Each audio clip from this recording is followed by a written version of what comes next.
Hi guys, எல்லோரும் எப்படி இருக்கீங்க? நல்லா இருக்கீங்களா?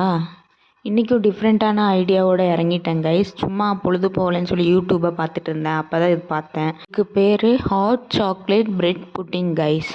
ஆக்சுவலாக ப்ரெட்டை வச்சு வேறு ஒன்று செய்யலான்னு தான் முடிவு பண்ணியிருந்தேன். ஆனால் இடையில இதை பார்த்தோன்னே சாக்லேட்டியாக இருந்துச்சா, பார்க்க சூப்பராக வேறு இருந்துச்சு. சரி, இதை ட்ரை பண்ணிடலான்னு அதே கை விட்டுட்டு இதை ஸ்டார்ட் பண்ணிட்டேன் கைஸ். அந்த சாக்லேட் க்ரீம் செய்கிறதுக்கு அவ்வளோ பெரிய மேட்டில் ஒன்றும் இல்லை கைஸ். கார்ன்ஃப்ளவரு, கொக்கோ பவுட்ரு, அப்புறம் சுகரு, மில்க் பவுட்ரு, பால், இவ்வளோதான் கைஸ். இதெல்லாம் போட்டு நல்லா மிக்ஸ் பண்ணிக்கணும். சுத்தமாக கட்டியே இல்லாத மாதிரி நல்லா பாலோட அந்த பவுடர்லாம் இதாகிற வரைக்கும் நல்லா மிக்ஸ் பண்ணிக்கிட்டே இருக்கணும். இதில் சுத்தமாக கட்டியே இல்லைன்னு தெரிஞ்சதுக்கப்புறமா தான் அடுப்பில் வச்சு மிக்ஸ் பண்ணிகிட்டே இருக்கணும்.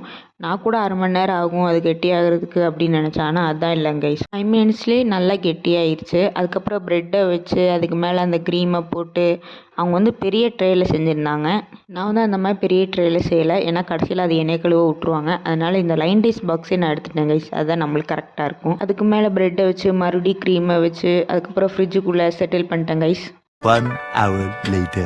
என்னடா ஃப்ரிட்ஜுக்குள்ளே வச்சு எடுத்தோன்னே இப்படி வெள்ளையாக வந்துருச்சா அப்படின்னு நினைக்காதீங்க. அதுக்கு மேலே நான் பவுடர் சுகர் வந்து டஸ்டிங் பண்ணியிருந்தா தான் இப்படி இருக்குது. ஃப்ரிட்ஜிலேருந்து எடுக்கும் போது நல்லா தான் இருந்துச்சு. ஆனால் அதை எடுத்து பிளேட்டில் வச்சோன்னே உடஞ்சி வந்துருச்சு கைஸ். ஆனால் டேஸ்ட் சூப்பராக இருந்தது. ஃப்ரிட்ஜிலேருந்து வெளியே எடுத்து வைக்கும் போது பார்க்க இப்படி தான் இருந்துச்சு கைஸ். சூப்பராக இருந்துச்சு. டேஸ்ட்டும் சூப்பராக இருந்தது. நல்லா இருக்காதுன்னு தான் நினச்சேன். ஆனால் உண்மையிலேயே சூப்பராக இருந்துச்சு கைஸ். இதே மாதிரி டிஃப்ரெண்ட் ஐடியாவோட நாளை சந்திப்போம். பாய்.